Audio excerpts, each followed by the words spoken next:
Welcome. You're listening to This Leader, the podcast.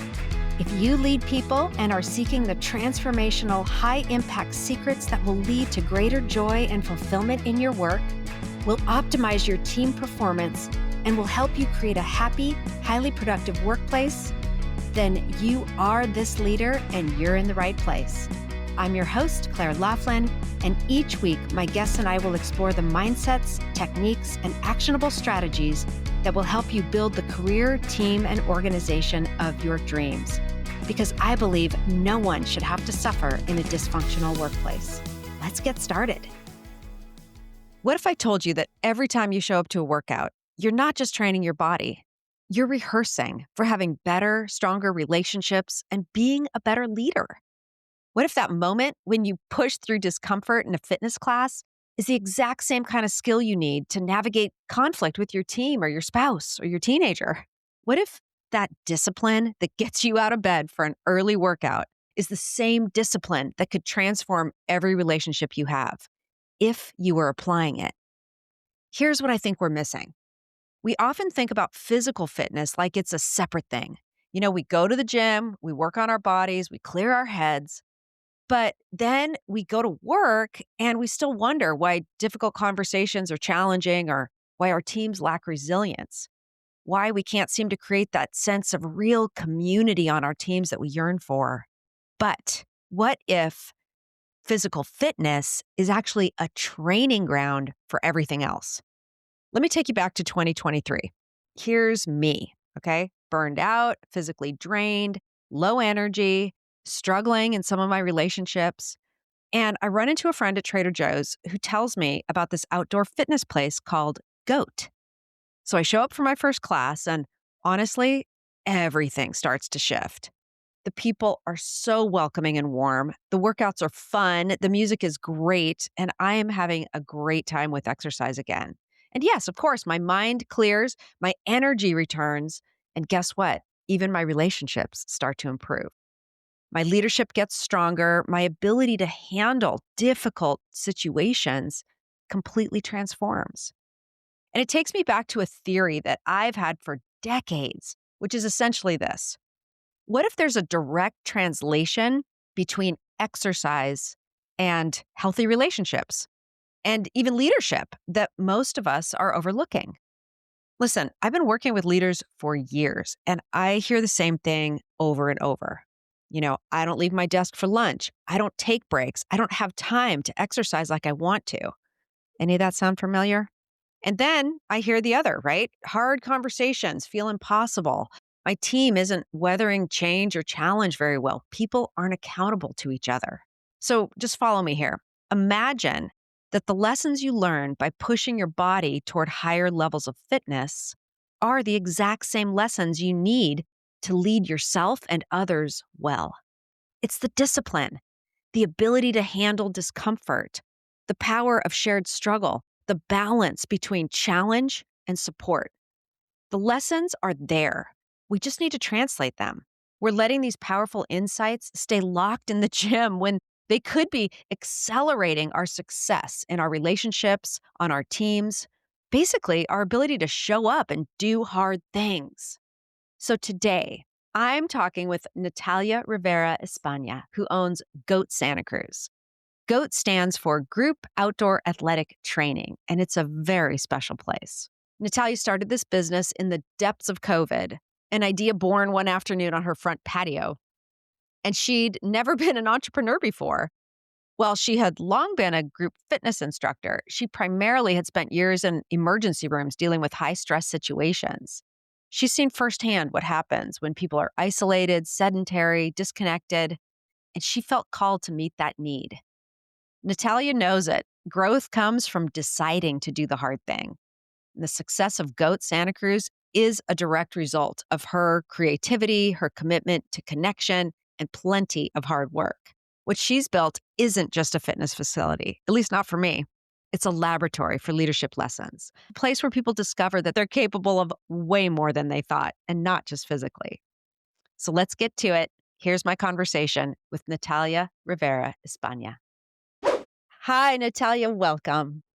Hi, Claire. Good morning. How are you? Good. Welcome to the podcast. I'm so glad you joined me. Thanks for inviting me. I'm excited. I've been looking forward to this for a long time. I don't know if you remember this, but in December of 2024, I was in one of your classes and you asked, who has big goals for 2025? It was like one of our last classes of the year. And I remember being super nervous and we were doing core or something. So I remember I was laying on a mat. I was like, oh, I'm really nervous, but I'm going to say it out loud. I'm going to start a podcast. And you got excited and you celebrated that. Yeah, that's awesome. And I honestly believe that a little bit of that energy was what actually pushed me to turn on the microphone and start. So I had a plan to do it, but I hadn't announced it to the world. That's the scary part sometimes Yeah. is that saying it out loud kind of makes it a bit more real. Yeah, for sure. So at that moment, I was like, oh, I can't back out now. Oh, I love hearing that. Wow. Yeah. Then I really started to think about this theory I've always had about how physical fitness opens pathways for better leadership, better communication, better teamwork. And I've been thinking about that for decades. And GOAT is such a special place. I just had to get you on here to interview you about your journey and to talk a little bit about that theme. So tell me about you. How did this adventure start? The adventure of GOAT, the short history is that we started during COVID. It's an outdoor group training facility, if you want to call it that, although it's much more special than just a facility. But it is an open space under a big tent where we hold group exercise classes. And the concept came about because of COVID. My husband and I, for many years, enjoyed group fitness, and I had been teaching group fitness for several years before COVID kind of hit. And it was something that was just part of our lives. We enjoyed the connection with people. And of course, the workout, it was always really fun.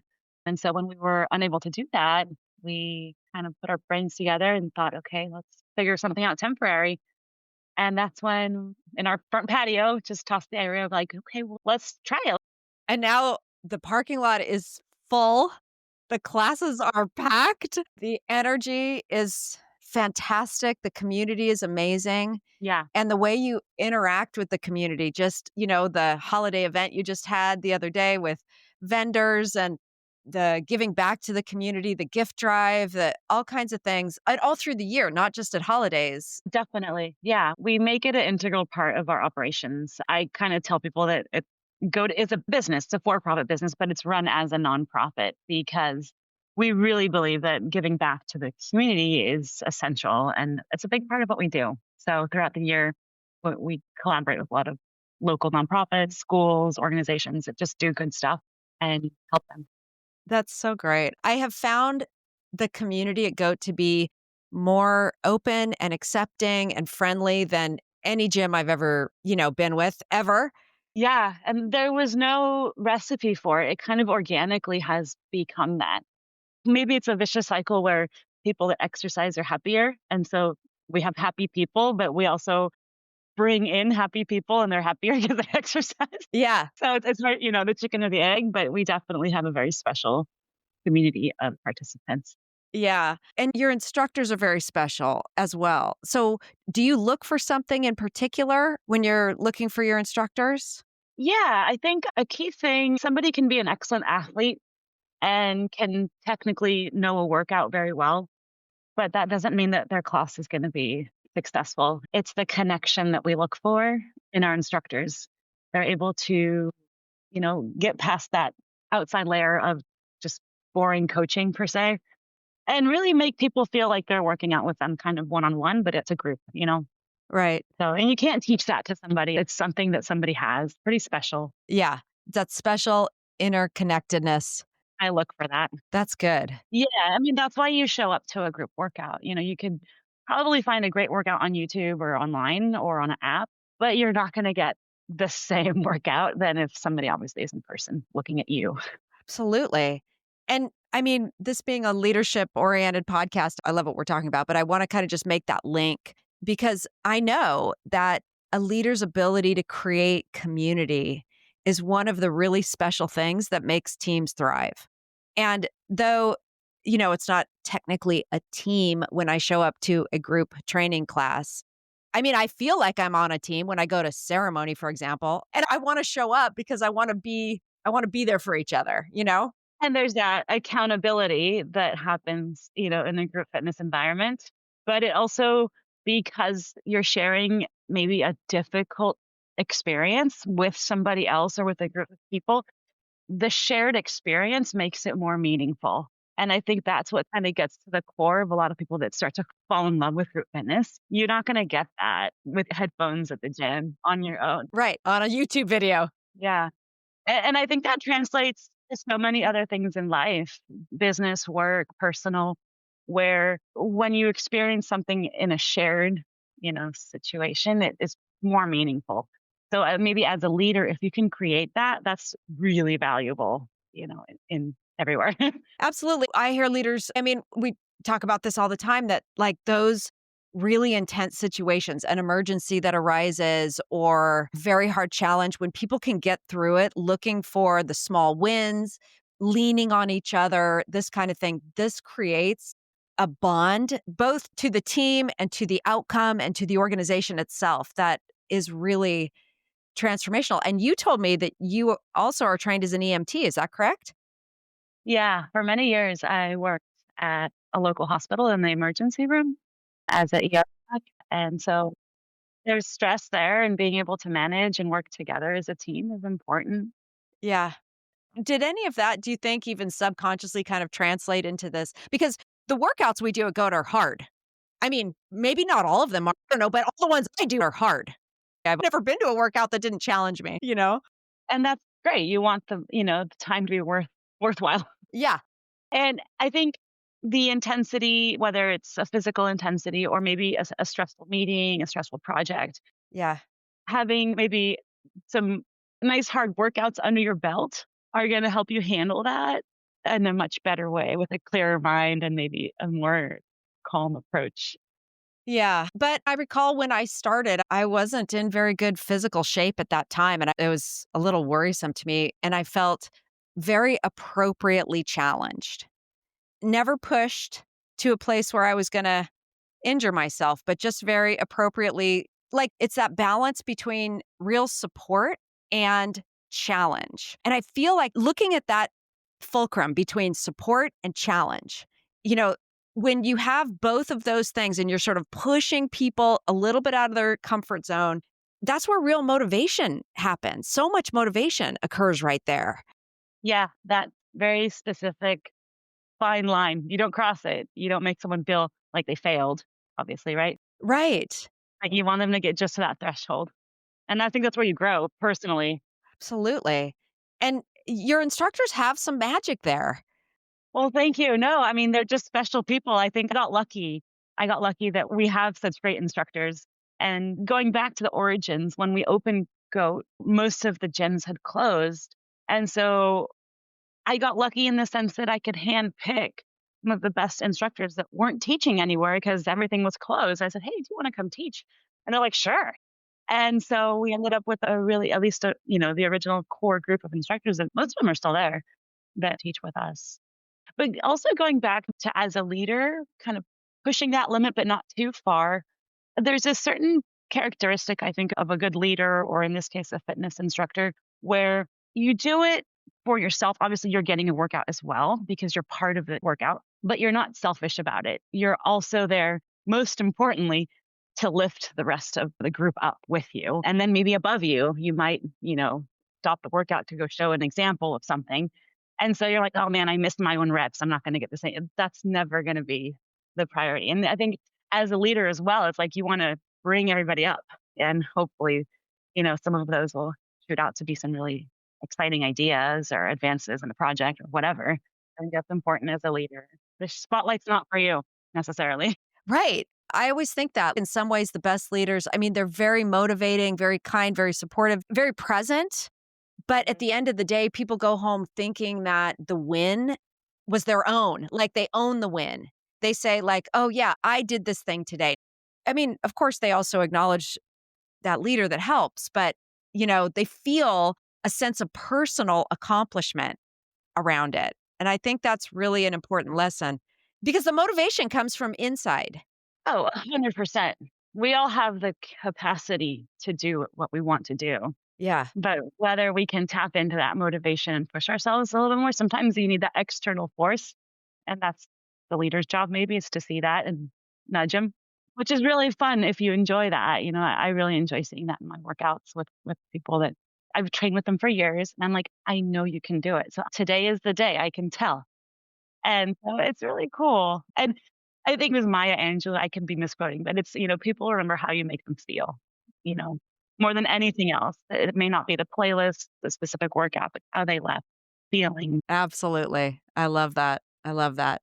And I think there's a way that, again, there's this real metaphor of people who are working on their physical fitness and how that can translate into better human relationships, right? Better communication, et cetera. I mean, one part of that is just the physiology of it all. Like we get endorphins, we go get a good workout and our bodies feel better. We sweat, we get rid of the toxic stuff and we pump good things into our bodies. We feel better. So we do better. Yeah, huge. That's a huge already advantage to just getting that regular workout in. Definitely. And discipline, right? You show discipline to yourself, and then that translates hopefully to other aspects of your life. Yeah, let's explore that a little bit because it's like that showing up for things you don't necessarily want to do or being the version of yourself that you really want to quit right now, but you're not going to quit. Yeah, no, it's a really hard thing to do when you've not done it before. Those first few times of being uncomfortable with doing it again, I know it's going to be hard, but I'm going to do it. It's that discipline. But I think that training yourself to show up and do the work every single day, whatever the work is, but doing it will allow you to, on that one day, because you've already set the foundation, that one day where you're going to have that great idea or that great PR of something physical, you will be more prepared to do that like exceptionally well, as opposed to not ever having done it. And then that one day, maybe you're a creative person and there's that spark, that one you're inspired. But because you haven't been doing it every single day, your baseline's going to be super low. Right. So I think that's what's going to really propel, good to great is establishing that disciplined baseline of doing it every day. Right. I work with so many leaders who are overwhelmed and burned out ultimately. I go into so many workplaces, and one of the things I hear a lot is I don't get up from my desk. I don't take my lunch break. I used to go for walks, but now I don't have time anymore. And I've felt like that a million times. I have felt like that so many times in my life. And one fairly recently, probably about when I found goat, I was like, I'm not going to do that anymore. I'm not doing that anymore because there's this paradox, right? Of when we pause and take care of ourselves, when we take that moment to breathe deeply and connect with someone else and refuel ourselves, everything else gets better. Everything else gets better. Oh, 100%. It's pretty amazing how even just a 10-minute walk in between work, blocks in your day, you come back with clarity and the size of the problem changes. You're like, oh, this is more manageable. The thing is just taking care of your body first is fundamental to then move on and take care of work and personal life. Right. And showing up repeatedly so that you have the systems, the habits.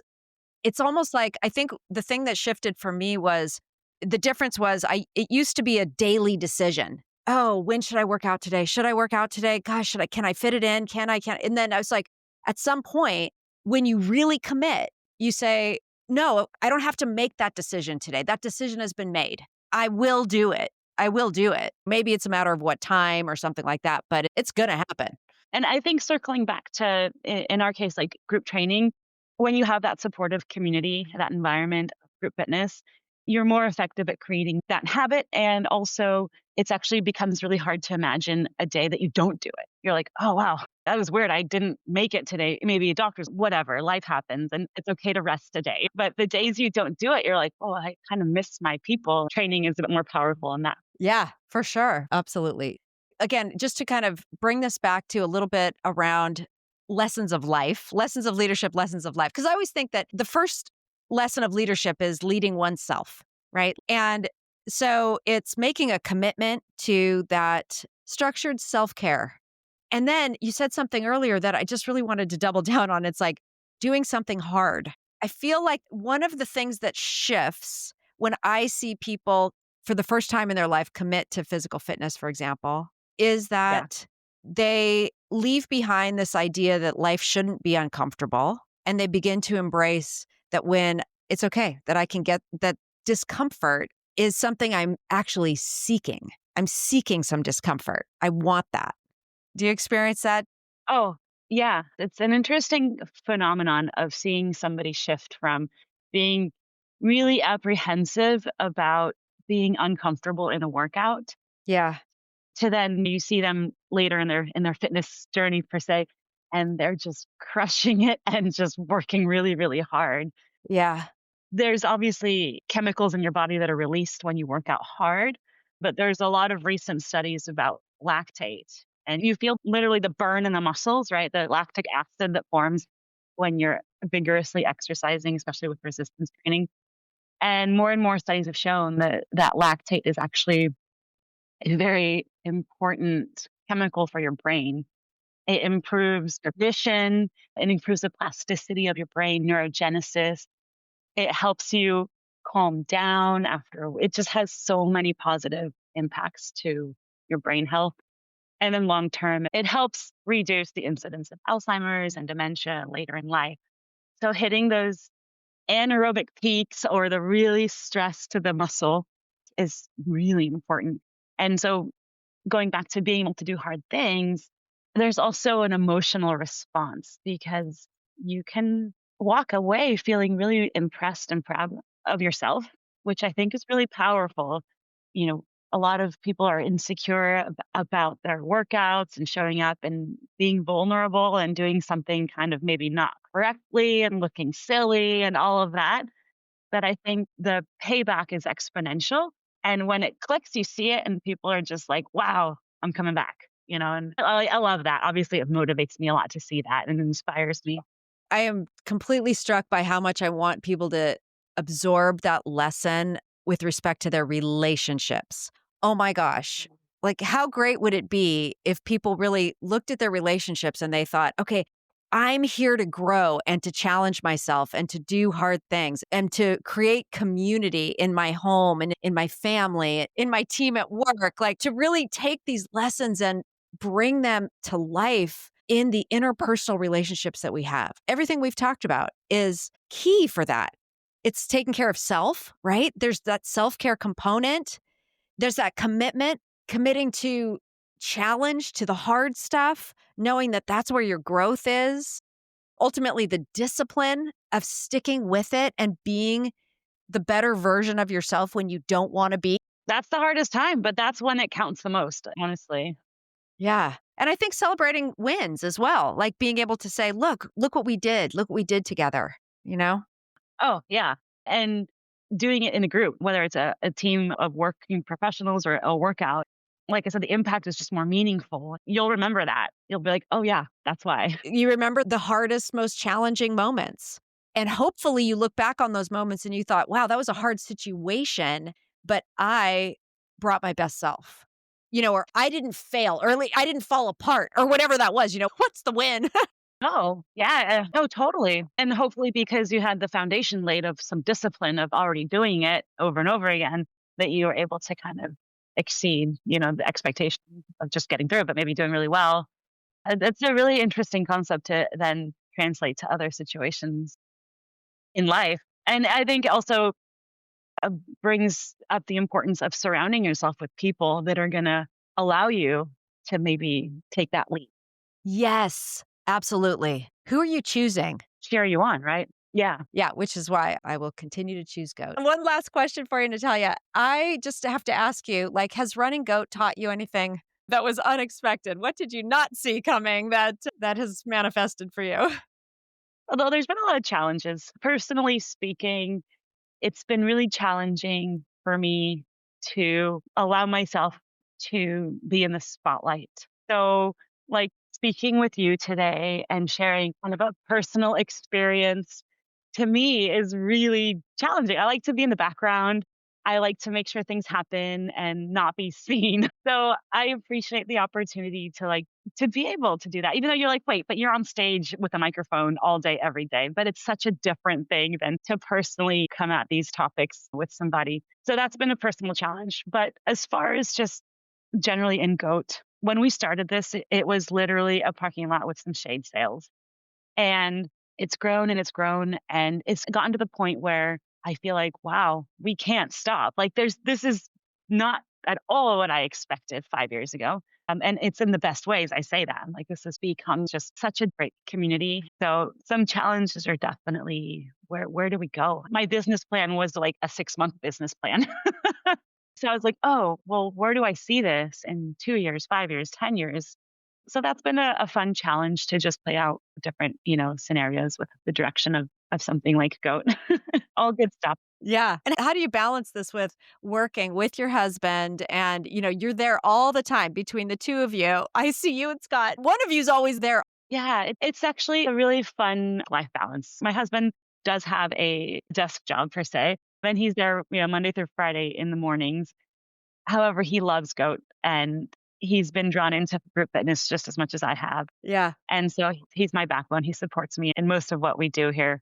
And I think that's actually played a really good role in our relationship. He's happy to let me be the leader.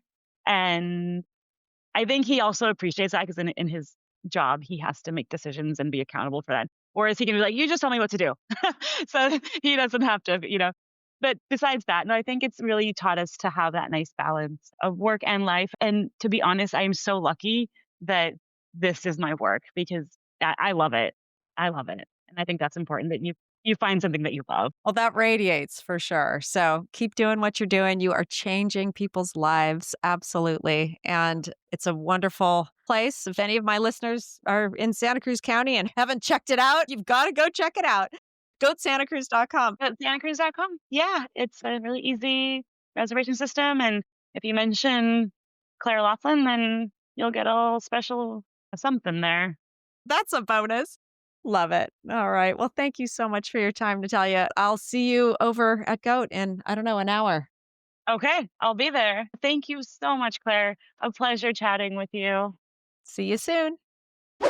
Wow, that was a really fun conversation. So here's what I want you to understand. Yes, exercise makes you feel better. We all know this. Endorphins, stress relief, better sleep. You've heard it 1,000 times.